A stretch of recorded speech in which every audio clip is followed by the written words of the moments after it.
আজকে মনে হয় যে প্র্যাকটিস ম্যাচ শুরু হলো।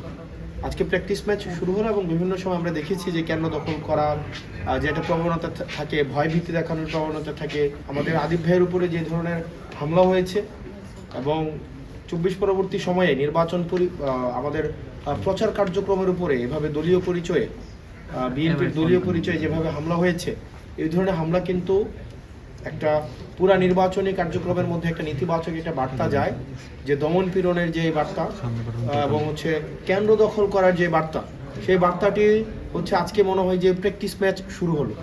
আজকে প্র্যাকটিস ম্যাচ শুরু হলো এবং বিভিন্ন সময় আমরা দেখেছি যে কেন্দ্র দখল করার যে একটা প্রবণতা থাকে, ভয় ভীতি দেখানোর প্রবণতা থাকে।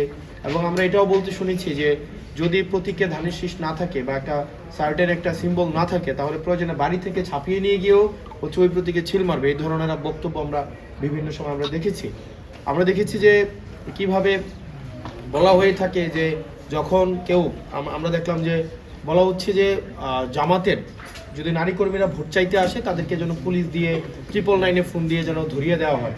তো এই যে এক ধরনের আক্রমণাত্মক এক ধরনের আচরণ এবং প্রতিপক্ষের নির্বাচনী কার্যক্রমকে, প্রচার কার্যক্রমকে এভাবে আক্রমণ করার যে প্রবণতা, সেটি আসলে কতটা নির্বাচন দিন পর্যন্ত কতটা অংশগ্রহণমূলক নির্বাচন পরিচালিত হবে, সেটি নির্বাচন কমিশনের জন্য একটি চ্যালেঞ্জ বলেই আমরা মনে করছি।